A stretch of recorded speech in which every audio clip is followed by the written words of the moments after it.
baby. Yeah, baby. Hello! Pretty much everything that the Elder Scrolls series is known for started with Daggerfall. The game was designed to allow the player to do whatever they want and go wherever they want. This is something that the later Elder Scrolls have kept, but later games didn't keep to the philosophy as faithfully as Daggerfall did, even to the point of allowing players to break the game if they want. I was initially going to make a video about how you can abuse the game systems to make yourself overpowered and break the game, but as I played it, the game actually made me change my mind. You could even say that the game broke me. I'm using the Daggerfall Unity game and mod package that GOG released recently that you can get for free. You should be warned that this video will spoil parts of the main quest. You can go through a nifty questionnaire to get a recommended class or choose your class from a list. But let's ignore those and go for the only real option, the custom class creator. But the name is wrong, this is not a class creator, this is a custom race creator.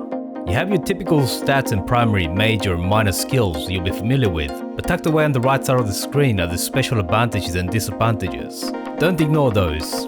We maxed out our hit points per level and go straight for spell absorption. Match it with maxed out spell points and you can probably see that we're going for a magic user character. That drove the skill advancement rate way up. So we have to take some disadvantages to allow us to level at a decent pace. Later games always pair spell absorption with the inability to regen spell points to balance things out, but not in Daggerfall. Instead, we're going to give ourselves critical weaknesses to fire, ice, magic, shock and disease. So we'll take more damage and be more susceptible to those spells. But remember that we absorb spells, so most of the time we're going to simply avoid damage altogether. Magic for our most important skills, plus the key combat and thief skills as minor skills. We want to get endurance to 100% as soon as possible, and we need to bump up magic related attributes, but that comes at a cost of being ugly and unlucky, so just like real life then, eh? The name of the class is Allergic Mage, because we're allergic to literally everything, and our new character will be Fizban the Fabulous. Fabulous, you know I'm gonna flaunt it. Fabulous, gotta make you want it. I'm so fabulous. Those of you who recognize the name will be getting an idea of what's going to happen. We're told by the Emperor that he wants us to look into the ghost of a king that haunts the city of Daggerfall, and for a letter that got lost in the mail. Tomorrow you sail for the kingdom of Daggerfall. A shipwreck later and we wake up at the bottom of a dungeon. In most games this will be a nice little tutorial area where the player can get some free loot and some easy enemies while the game explains how to play. But not Daggerfall. This game has absolutely no mercy on new players. See that rat? It's going to take half your health. See that bat? It's going to kill you. See that imp? You're dead. The starting dungeon is where I died the most by far. Part of it is because you start with very little gear, but a lot of it is because you start with very low skills. It's especially bad for magic based characters because even simple spells cost a lot. So unless you rest after every fight, you'll end up running out of magicka very soon. It's not unheard for new players to just give up on the game in the starter dungeon. But the key is to realize that you don't have to fight every enemy. So after running around like a maniac, I finally found the exit.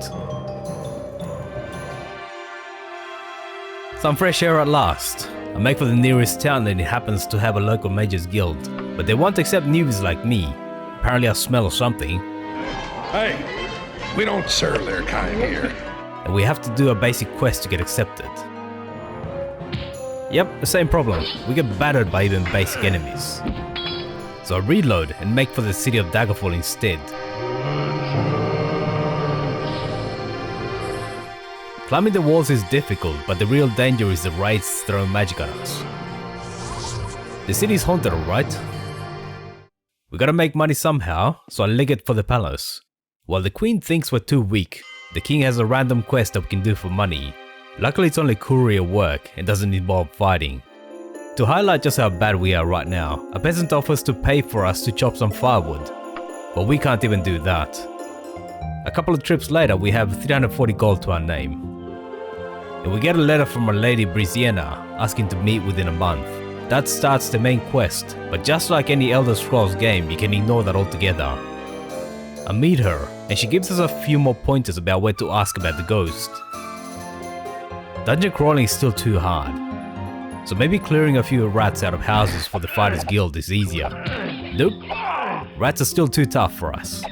So I bite the bullet, and just like in real life, I take a student loan. Please, sir, I want some more. Luckily games aren't like real life, and I still get a loan despite not having a credit history or any collateral. A big shield and a bunch of chainmail will help keep us alive.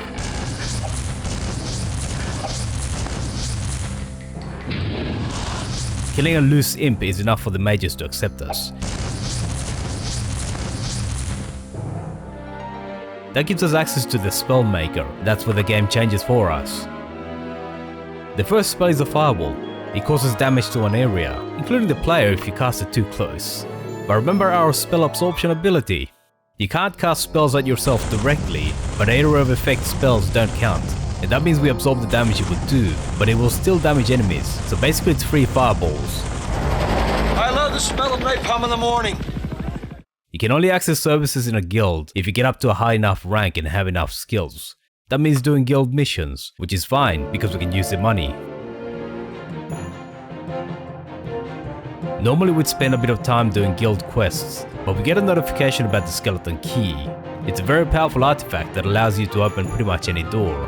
The problem is that we're level 2 and we only have a few weeks to get it, or it's lost forever. The fireball works fine, but we can do better. At the moment we use up magicka to heal, so we have to rest regularly. There's a spell effect called transfer, and you can use it to transfer health from enemies to you.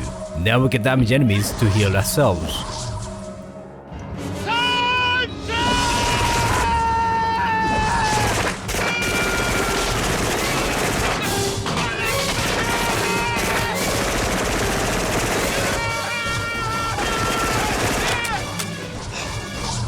It's a hard fight, but eventually we finish the lich off and get the Skelleton Key. At level 2, casting fireballs at your feet really works well. We beat the lich, but we definitely need to work in our skills. I hire a room for a week, and it turns out that we have some fine company, but everybody knows that the ladies find Fizban irresistible. Let me ask you a question. Do I make you horny, baby? Do I make you randy? Oh, behave. Yeah. Yeah, baby. Yeah. I put on my robe and wizard hat. Oh, I like to play dress up. Me too, baby.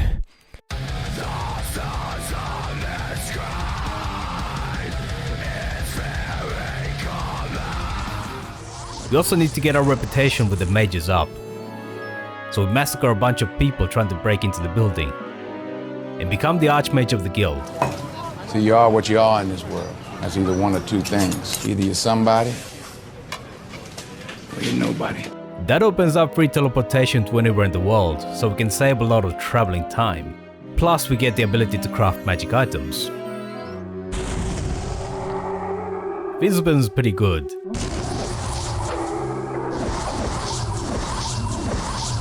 We can kill any enemy, but we can do better. Using magical items allows us to buff our capabilities.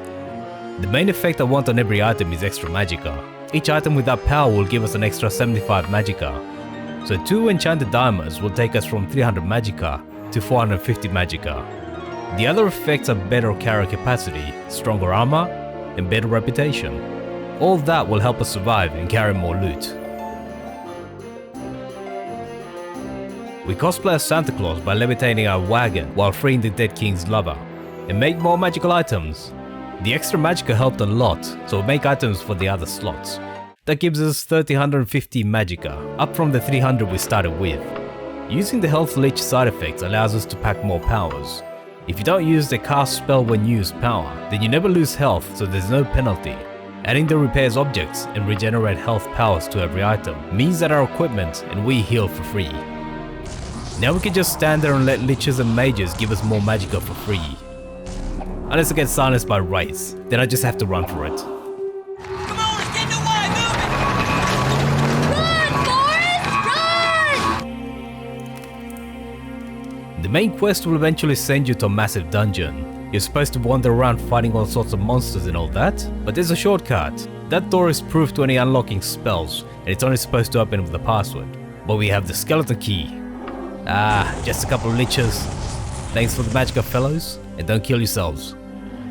The witch is fine, if a bit crazy, but if you look carefully at what she says, you'll see the password. Shut up, mine door.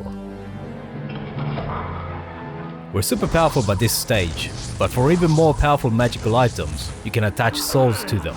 The best souls are Daedra Lords, the Elder Scrolls version of Demon Lords, but they usually have penalties. The alternative is to get Dragonling souls from a specific quest for the Knightly Orders. Then I found that you can use Daedra Lord souls without penalties, so I crafted the best possible magical items. Apparently having Dragonling soul gems in your wagon allows you to use Daedra souls without penalty. It might be a temporary bug, but it means amazing gear. All my gear gives me extra magicka, constant regeneration, a good reputation with everyone. Spell effects also give me 100 in every attribute, and resistance to every element. And I am Iron Man. But I also added the tongue spell. I thought it would let me improve language skills more easily, but it turned out to work very differently. It basically changed the way I played the game. The sorceress we freed gives us a powder that allows us to speak to the restless king. We obtained the location of the body from the Underking, the original Tiber Septim's battle mage, who helped create the Empire. All we had to do was return his stolen underpants. It's a thong! Ow! It turns out that the king was stabbed in the back by a traitor and wants revenge. I seek vengeance upon he who slew me. If everybody who got stabbed in the back haunted their own city, every city in the world would be haunted if the politics you see in the main quest were anything to go by. But we go and get some revenge on the traitor. His diary reveals that he was plotting to become king of Wayrest by marrying the princess that had the chancellor killed by demons. So we suck his life force out, and that puts the king at rest at last.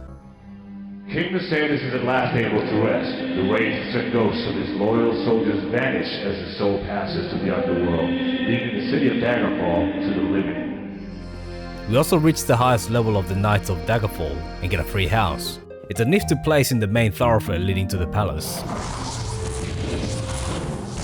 I can kill anything and everything. The combination of character advantages, magical items, and spells means that I can deflect any physical damage, absorb any spells, regenerate anything that might slip through.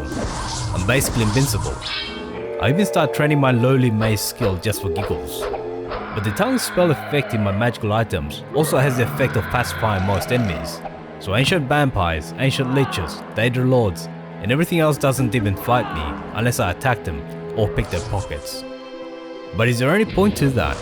I've reached the maximum possible level and all the skills I might use are maxed out too. I could improve other skills like maces, but is there any point to that? I started this playthrough with the goal of becoming the most powerful character possible, and that's exactly what happened. But power isn't just about confronting everything in your path. There's an even greater sense of power from just being able to pass through without even needing to bother with enemies. I first tried something like this when I used invisibility to avoid fighting guards and orcs during missions where I infiltrated friendly locations. It was nice to be able to zip past enemies without the burden of having to kill them. As I moved past pacified enemies and shrug off attacks from the few hostile ones, I realized that Daggerfall is a game that allows you to feel what it must be to be a god. Amazing what a few please and thank yous do. What other game is out there that allows you to do that? There's games that allow you to beat all enemies. There's games that make you as stealthy as a ghost. But there's no game that literally allows you to stride past without a care in the world. I float right through the Daggerfall Palace and the dungeons, and take the totem of Tiber Septim. At this point I'm getting pretty close to the end of the main quest. I have to spend a bit of time outside doing my daily run, waiting for Leidos to arrive to progress the main quest again. I keep getting attacked by various enemies who want their totem. I accidentally kill a civilian and that triggers the city guard to attack, but my tongue's ability makes them my allies and they pile on the barbarian attacking me. Who you give the totem to will decide who triumphs in the region. The various kingdoms will become more powerful, while the orcs will become one of the recognized races in the empire. The emperor will crush all rebels. The king of worms wants to become a god, while the underking just wants to finally die. I would have given the totem to the orcs, but they were hostile, so I decided to let the underking have his final death. He gives us his necromancer's amulet, a priceless artifact, but it's worse than what I've got, so I put it in my backpack. That left the heart of the golem, and for that we had to go back to the crazy witch. She sends us to the nether realms, so we have to find the heart before we can come back. Like the archmage that Fizban is, I float through the endless void with levitation spells while demons and undead bow respectfully. The tombstones open up some trapdoors we'll see later, and flattering the benefactor gives us access to the interior of the pyramid. More floating puzzles need to be negotiated, and the god of fire bars our way. But waiting for us is the mad god Sheogorath. It looks like this is his realm. That's the sword of Sheogorath resting there. This is meant to be a trap, with Daedra lords firing deadly spells, but clearly nobody counted on someone like Fizzban coming along. The mad god gives us a riddle, and if you look at the map you'll get a hint of what his other favourite weapon is. Firing ourselves off the crossbow turns their sword and gives us a ramp to the Chamber of the Heart.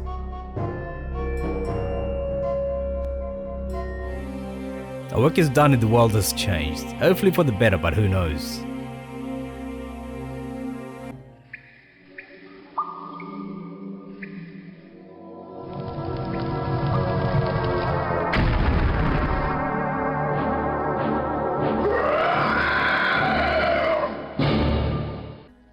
Centuries of undead sleep are shaken off, rousing the Underking. No mortal force can stop his fateful reunion with the ghost of his heart, and he joins with it in an all-consuming fiery embrace, and for just one moment, his flesh and blood, then blessed death is granted to Tiber's Neptune's battle mage. Either way, it's time for us to make our way back to our house in Daggerfall for some much needed rest.